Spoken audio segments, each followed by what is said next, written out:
the main reason that we're here today is we are actually here to talk to you guys about your movie, Pandemonium. Jordan, I know we had you on over a year ago to talk about this. Yeah. We talked about development hell for Mad Max prequel.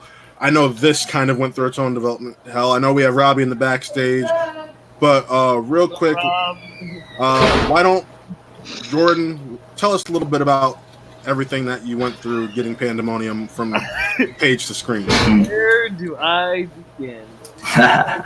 This is honestly probably I think Taylor and Robbie would probably agree. It's a movie within itself. Like, the amount of stuff we went through to get this developed and made was insane. But we've had our drawbacks, and we've had a lot of like really lucky moments, and it's probably been one of the best experiences of my life. I mean, I started out writing this in college, just kind of after a bad breakup. I just felt like kind of putting my words to, on paper, what would happen, and I kind of, created, in my opinion, an entertaining story. It entertained me, and I feel like when you're writing, that's the first person you should try to impress. And then, Robbie, who is my man right there, he was with me through the entire process, and I kind of filtered every day. I'd write, be like, read this, then I'd write like 5 more pages. I'm like, all right, start from the top and read it again. Like, I literally put him through the ringer of reading this thing over and over again, and he enjoyed it, and then that's when I kind of started made. So we kind of went through a couple personnel, some that you guys know some of the personnel that went through this. Some of them dropped out, some of them stayed on. And then I met up with Taylor through one of our former producers, and he immediately kind of clicked with the story, and with the way he described it, just his ideas, I knew that he had a full grasp on what was going on in my head. And so that's kind of when I decided to pull the trigger and really go into it. I mean, here, Taylor, you can go and talk about your first impressions when you read it. Right. I mean, I thought it was an interesting idea. I thought, like, when you first brought it to me, that I thought it had, like, a good platform to it, because it's just one of those movies where when, you're at a bar or a film mixer and you're talking to people, it's like a movie that you can explain to somebody in, like, a sentence. Like, you can say, it's a modern drama based on, like, Dante's Inferno. It's set, like, in, like, local city like Cleveland. The characters are just based off of loose characters of the characters from the story itself, versus, somebody trying to explain this indie, overly elaborate, plot-based movie that's, like, upon first impression, really hard to, like, sink into. And usually what I tell people, too, I think that they latch onto a lot as far as, like, the interest is when you start describing the look of it, too, because I know we've been pushing to have a very, like, Drive style, like, look to it. A lot of neon, a lot of, like, Nightcrawler, night style, like, feels to it. I know a lot of people call that, like, the contemporary look today, because there's just a lot of, like, harsh, like, smooth contrast and shadows and neon, and I think people like hearing that every circle that we go throughout in the movie is gelled like a singular monochromatic neon color, and we just kind of, like, own that, basically. Or the shorter version is just saying, like, we're really using color as a vehicle for story plot. So if if they're at one point in the night, you'll see maybe that there's, like, an alley that they're walking down to the next scene, and, like, down that alley at the end there might be, like, some neon splashing out of that, and that's just showing through the plot that, like, okay, this is the next thing that's going to happen through there, and it kind of goes through that in one singular night from, like, point to point, and everything is pretty singular as far as a circle goes. Like, I think when it's all edited and put together, the viewer will really feel like they're just in that circle for a bit, and then transition out into the next one. I think we work really well together in terms of that sense, because when I wrote it, I wrote down basically, for a script, a blueprint, but, with Taylor, he really fleshed out the entire idea and made the words to page come to life like I would have never expected. Like, I will be performing a scene with somebody or watch a scene, and can't believe in terms of how Taylor got the location, the lighting, just even little nuances that we add to every scene. It's everything to me, and I think everyone else in the crew, is very special. That's why we keep getting a lot of people to come back on and work on it more in terms of crew, because we get extra crew members to work on it, because they're kind of baffled at some points of how crazy and how awesome it looks to them just being there. Maybe that'll help. Maybe that'll help with the mic. Yeah, I guess that's a pretty good like synopsis of it. I guess our hope is that there'll be just like a good mix of drama and that everybody will get the comedy with it. I'm hoping the transitions are smooth. I mean, the footage has been looking good. We haven't really had any mistakes with how just the look and exposure and everything works. So I think as far as like a baseline for making it look as professional as we can with the gear that we have, it's been going pretty good. Yeah, Robbie over there is actually on one of our sets that we did film at. That was a fun 3-4 weeks. Yeah, some nights had to be even rescheduled, but it's what you got to do. I'm not in the room that we filmed in right now. I'm in like a little side room of it, but where we kind of stage all our. I know where that's at. Yeah. Robbie, talk about some of the things you had to go through when we were filming there. Just like the kind of the chaos. I mean, yeah, I live here and I live here with my family, so one of the things that I was trying to like not displease them, so but I also try to get the job done at the same time, make sure we have everything going good, and yeah. There was one time where we were filming and there was a leaf blower going off. Oh yeah. And we couldn't get the shot because the leaf blower kept going and going. And I think Taylor was gonna go talk to somebody. And was it the slate or the camera you brought with you? I saw him across the street, and he looked like he was just like a groundskeeper working at the house. And I like figured if I brought the slate with me, that would like signal in his head, oh, it's not just some person telling me to like stop. And I mean, it was like so I didn't have, there wasn't any kind of like yelling involved with that. It was just like, he was just like, give me like a few minutes. And I was like, sure. But I think it was better him seeing that than not. But I think it was just a funny instance of it working. The fact that they just saw like somebody holding a slate and the assumption of that. Snap. Yeah, but we had like a lot of random things happen like that, I feel, where it was just very, just very like adaptable in all the situations we had to be. Oh my gosh. Mm-hmm. All right, well, Chris, Toby, I know you guys probably, Chris, I know I got a chance to make you more aware of what the story is than I have been able to do, Toby, but what are some questions that you guys have? So Toby and I were both from the slums of Indiana, which is pretty much the entire state. So we don't do any of the filmmaking stuff. So I'm actually curious to how like this actually got off the ground. How did you guys why did you guys want to start making this, or just start making movies in general? I'm an artist. I don't know. It's what gets you up in the morning, right? You gotta pick something, and that's what you do. That you put all your energy into it. I think, especially with me and Taylor, we love creating art, but we do it differently, and it complements each other. Like very differently. With Taylor, he's just a pure artist. He's not just a filmmaker. I mean, my man last week built a amazing fort. Right. Yeah. I before I got into film, I was a sculpture artist most of my life, and it took a while for me to settle on film, mainly just because there was always more story that I wanted involved in the sculptures that I would make for galleries and post, and it was never enough. And I just kind of found that like through film, I was able to still be very sculptural, especially with lighting. And for me, it's that perfect medium with like still feeling like I'm a sculpture artist, but also giving my audience like the background that I would want them to have with that type of medium. Yeah, and with me, I hustle a lot. Like, so when I have something that I want to do, I can pretty much try to pull as many strings as possible to get it like made. So I guess like the first thing I did when I got the script was me and Robbie went to the Cleveland Film Commission and we set a meeting up, and we just got a list of contacts from like producers, directors, locations.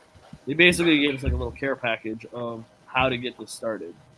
So I had to weed through who was legit and who wasn't, and finally I got to Taylor, and with Taylor already had his contacts because he's a really big staple in the Cleveland film community, where he's like, the guy in terms of being Mr. Reliable and Mr. like he's got every equipment known to man, no rentals, it's all owned, which is honestly insane in terms Yeah, of fucking lot of money. It's okay. But we have the ability to control whatever we want because the equipment is Taylor's. So Taylor can literally he has no restrictions whatsoever.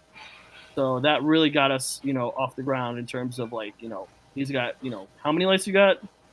I mean, enough, but friends help. It's good being a freelancer in the community because we have a lot of buddies who are also freelancers, and they also have their own equipment as well. Like, I know one of our camera operators does a lot of things for like the Travel Channel and like HGTV, and he has his own setup. So it's definitely a matter of everybody kind of does favors for each other. It's like I help him out, he helps me out, and even our audio guys that same way too. Like I already knew Jake going into this, and he already had a great freelance background. And I mean, honestly, the last time we paid him for this stuff was probably like one of his last recent paychecks too, with the quarantine stuff happening. So I know he's our audio guy. Yeah, so I know he's been stoked to like have us like still be trying to do stuff. Because I know everybody in the community right now is definitely hurting for cash. Like Matt said, I know virtually nothing about the story. I know someone mentioned Dante's Inferno just a minute ago. So what are your inspirations? What made you want to tell this particular story? That'd be you, Jordan. I'll play it that way. Yeah. It was basically, it was very early on. Like I love the idea of adapting modern, like the old myths and old stories to modern storytelling, but in a way that it was that we honored it. Like we didn't, I'm not deriving from it and not giving it credit. Like the basis and the bones of this story is Dante's Inferno. But I wanted to take a modern approach. Like I didn't want like demons and stuff like that coming out because, one, I like the subtlety of it, and two, just financial stuff. Like I'm not gonna, be walking down, Euclid Avenue and then I got like, the devil popping out of a hole in the ground. It doesn't work well. So I decided to work within the confines of what I could achieve. And I feel like when you're writing and you really want to get something made as immediate as possible, recognize what you can accomplish and try to complement it in the best form that you can. So that's kind of the inspiration I went with that. And no one has really done Dante's Inferno, surprisingly. It's a great story. I mean, they've done Dante's Inferno, but they've like, done it just not like this. Yeah, like Tom Hanks' Dante's Inferno with like, let's get all the CGI we can in the world and actually like remake it. Or there's actually a movie, I recommend this to everybody too. If you haven't seen The House That Jack Built, that loosely has some Dante Inferno references to it. And that's really like probably one of the most like intense recent movies that I've watched, as far as like looking at the mind of like more intense than Joker, more intense than a lot of movies that I've seen. So check it out if you ever get a chance. Another thing, I don't know the budget. You don't have to drop that information if you don't want to. But what was the like the fundraising process? How'd you get this thing, get the cash money to get this thing off the ground? Unless you got the budget, we just don't know that. Oh, I wish, don't I? That's goals for the next stuff. Yeah. So basically, the way we accomplished a lot of the fundraising goals was we started with an Indiegogo first, but as many filmmakers will know, it's not that efficient when you're first starting out. It's, if you've got good marketing and people that want to throw cash at you, like you might get lucky. But in terms of where I live in Cleveland, not many people want to part with cash, especially if they're not like super involved. I feel like with films, everyone kind of wants to be involved rather than, just wanting a good project to come out of something. So we tried that, and we raised a couple thousand, but we still needed a little bit more. So I just kind of dedicated myself, for the most part, at the beginning, of just any paycheck I got from my other job to just throw right back into it and give it to Taylor. And the good thing about Taylor is all the equipment he already owned. So we didn't have to pay for rentals, but we did have to pay for a ton of other things in terms of maybe new equipment or an actor that couldn't make it to a date, or craft services. A lot of small things that add up. A lot. So me, Taylor, Robbie, and a couple other people at some points have been pitching in to just kind of make this thing go afloat. And for the most part, it's hard, it's difficult, but we are making it, and we are literally, if this quarantine thing didn't happen, we would have been finished probably by either the end of this month or the first week of April. But Are things happen. you talking about finished with shooting? Yeah. We'd be finished. Oh, so the shooting's not done. Okay. We have probably 5 more days left of shooting, and then the whole thing's done. Well, you bring up shooting. I know that you guys have been shooting since like mid-November, and Taylor, I being somewhat a part of the indie community myself, I know that you're actually moving soon. So I know, Atlanta. Yeah, so I'm sitting. That was something I was curious about, with how many days of filming's left, and now the quarantine. Yeah. How is that gonna pan out, especially with the move rapidly approaching? Yeah, so my buddy, who's also a filmmaker here too, Mikhail Tot, he goes by Misha. He does a lot of work here as well, and we were actually gonna go fly out to Atlanta next week and finish looking at places to rent, but a lot of stuff happened, so we canceled our flights, and we're hoping that we were gonna plan to move out in May. We're hoping that we can move out there in June.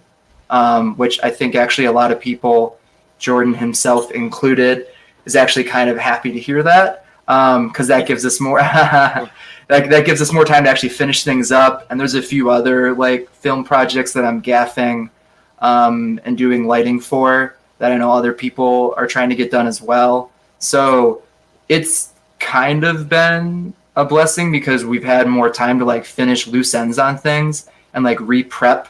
And a lot of this stuff with Pandemonium was also harder to shoot like even a month ago, because it's just been cold here in Cleveland. I don't know how like cold it's been in Indiana down there, or like how, if you guys get like really bad winters or not, but we do. You do too? Okay, yeah. And it's hard, and it's I know Jordan doesn't care, but it's hard telling some of your other leads like, so we rented a heater, it's probably still going to be dog shit cold, and they have to act, and it's like, so there's been a lot of rescheduling of days back and forth with that, just trying to like, because you want to get the shoots done, but you want your talent to not be in like a shitty mood so they can actually like act to their fullest ability. So it's this weird back and forth of like pushing and pulling and trying to get the days done, but also trying to like alleviate their stresses with that. And most of the time I usually take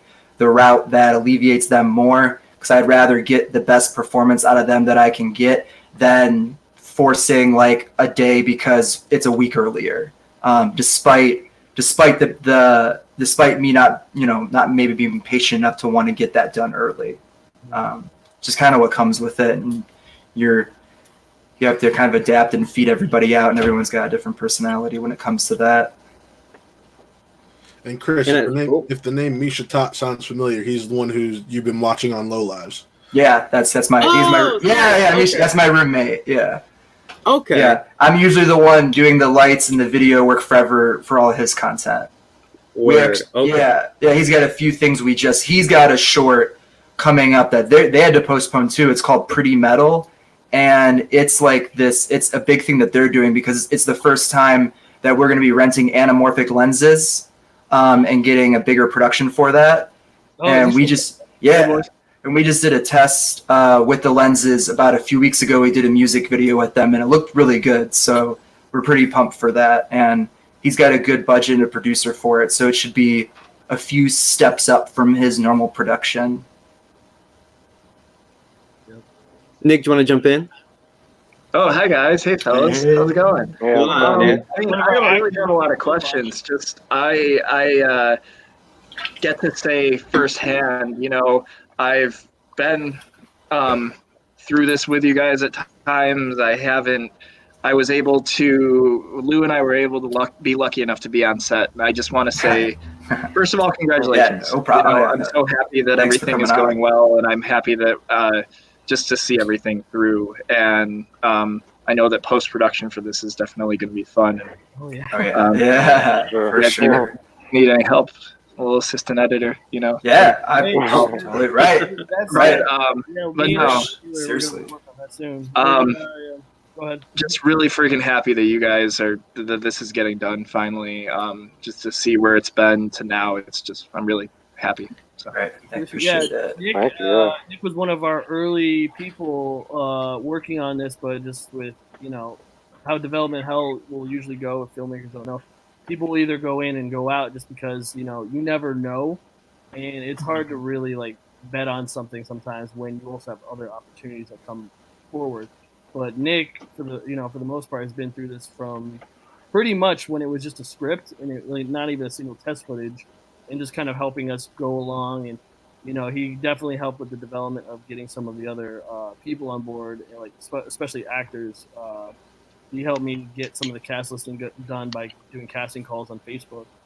And Matt, you've been good help too. You've been very supportive. But Nick, you've been very supportive, and it's meant a lot. Just the way the community can kind of pull together for a certain project.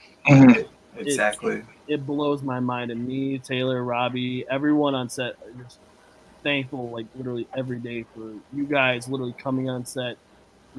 Dealing with whatever conditions we got just to make art. It's literally it was a great time. And again, I'm happy to see that, like, hey, you're almost wrapped. So right, I know, right? Fingers crossed. It's crazy to think. Yeah, right. Now I don't know how we're doing on time, but I'm curious. I with this episode, I knew we might run a little over because we had 3 interviews. So go ahead and ask a question. I got one. So sweet, but I know there's just a little the Dante's Inferno. What we call it, inspiration. Yeah. But is there anything you can actually tell us about the movie? I know you guys aren't done shooting. Yeah. I can pretty much give you guys the plot. It won't give away too many details. I guess to go from the beginning with Dante's Inferno, it's about this guy who literally goes through hell. And hell is divided by circles, by the sins they committed. So he's taken there by a ghost named Virgil, and he basically learns about each sin in each circle by the time he gets there. And then what I wanted to accomplish was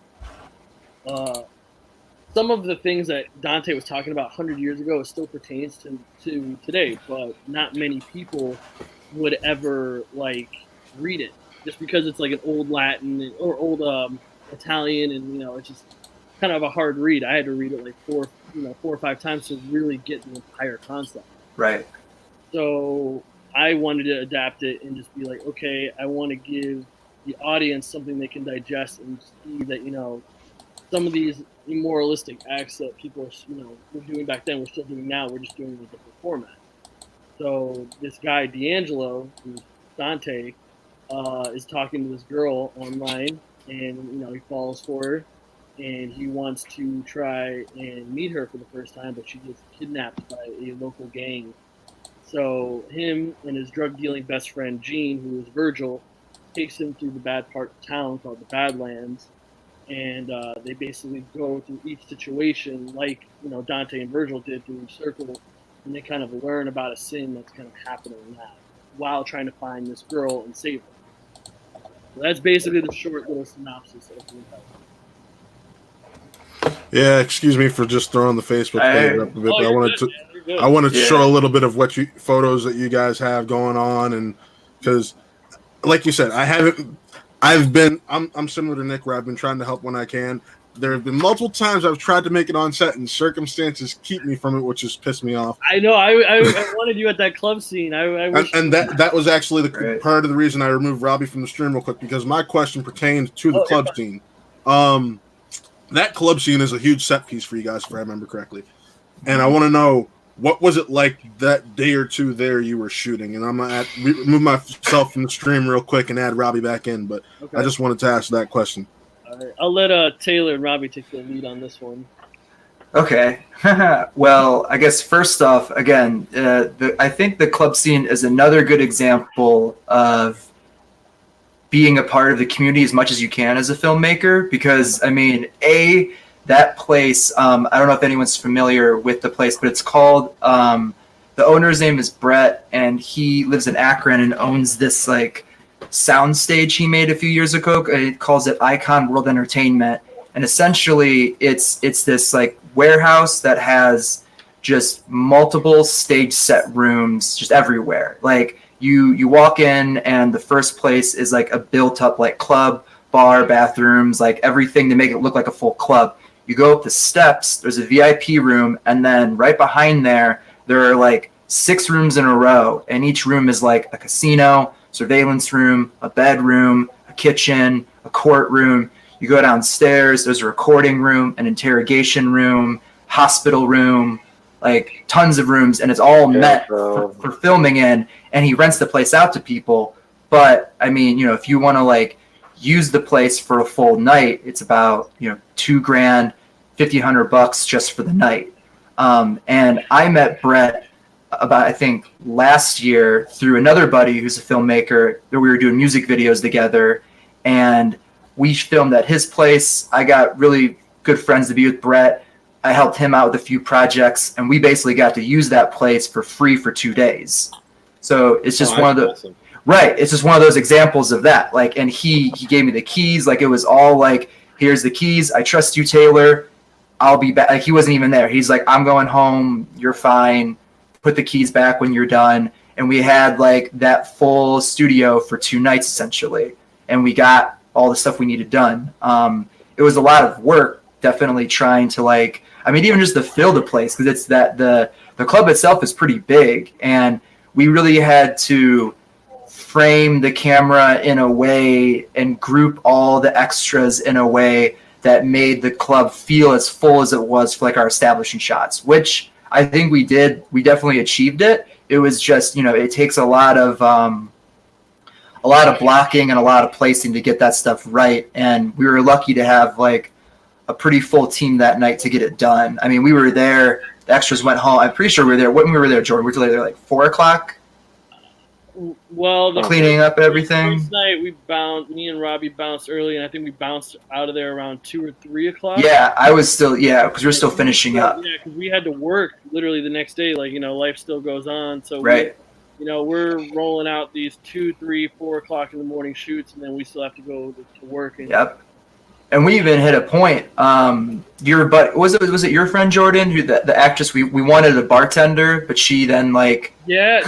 She was an extra, and this is some things you guys might run into when you do a set. But there was this woman. We did a casting call. Like, we need all these extras. Blah blah blah blah blah. There's some speaking parts, and one of our photographer's friends, James Dalton, one of his subjects, hit me up and is like, I want to be, a bartender. I want to be a speaking part. And we went over it. Me and Taylor were like, oh yeah, she'd be good. And then of course, as soon as we were about to film, she cancels. Yep. So, what do we got to do in that situation? We have to adapt. So and we just got lucky enough that a week before I was at a mixer with my roommate Misha, and I met someone there named Tracy who was hanging out with us, and I brought up the shoot to her, like, hey, because we were still casting for the bartender at that time, and we ended up going with the person that Jordan was talking about, but she still wanted to come on, and I was like, great. And just from me meeting her and becoming friends with her, we got lucky enough to be like, okay, that person's not there. I went right to Tracy, and I was like, hey, do you want to be the bartender? And she was like, sure. So like right there on the spot, we had our bartender replacement there. And honestly, if we didn't have Tracy, I mean, I have no idea what we would have done. We would have used Laura or somebody. Somebody, yeah, but somebody, yeah, right. Like I'm like, who the fuck wants to be a bartender? Like I was just like, oh my, like that was a brush. And even then we shot it that night, and there was some parts of the bar that like scene that weren't the best, and she was gracious enough to come back out on the second day that we shot, which I think was like the following weekend, and we like redid the bar scene after we filmed the one scene with one of the characters that we were there as well. So it was definitely a busy days of shooting to get that club scene done. I think, yeah, the club scene, it was fun and it was hard, but I think the next day was probably even harder, especially for Rob. With Mino? Oh my God, yeah. Yeah, Rob, that was a lot. I had to go through that day. Oh, yeah. I mean, Jordan and Taylor are kind of the front runners, so when they're on set and busy, I kind of also just assist with going to grab things. And, like, what was it? I went to go get a light at Home Depot. Yep. And I also had to get diesel, but for the gas heaters. But when I was driving, a rock hit my headlight from another driver, and it's just a hectic night. But you got to do what you got to do and just get things done. Like, we had a set that's piece. the mission. Yeah, we had a set piece that we needed, and me and Robbie forgot to get it. Now, where we come from, which is Mayfield. Where we come from, it's about 30 or 40. It's almost like an hour away from our set. So we get there and we're like, crap, we don't have the set piece. So Robbie's like, all right, I'm going to drive back. So he drives back an hour back and then grabs the set piece and then drives back. And then a truck, I guess, a big rock or whatever. Yeah, someone was changing lanes and their tire flipped up a gravel rock and it went straight into my headlight. That sucks. We had a lot of broken things. Like, one of our sound guys. Oh fuck! Yeah. Car window, it broke, and we're like, crap, because one of the lights fell on it. Windy night. And hit it destroyed Jake's bike. He got a new one fine. I'm glad he got it back. Yeah. It's good. But jeez, that was the only time that I'd ever see Jake is the chillest dude you'll ever meet, and that was the only time that I ever saw Jake like not in a good mood. Yeah. All right, guys. Well, unless Chris and Toby have any other questions, I want to thank you for coming on. I know I want to have you again. Thanks, guys. Yeah, I want to have you again after filming's wrapped, and maybe just instead of you three, maybe just Jordan and Robbie, or Jordan and some of the cast, or Taylor and some of the cast, because I want to hear everyone's take. And I know, especially with two cast members, two of the co-leads, Jenny and Tyler. Jenny and Tyler, we could probably double up and knock out some Pandemonium questions and some Shattered Diamond questions. So that's something I'm really interested in. Sure, yeah. For sure. But guys, once again, thank you for coming on. Glad to have you.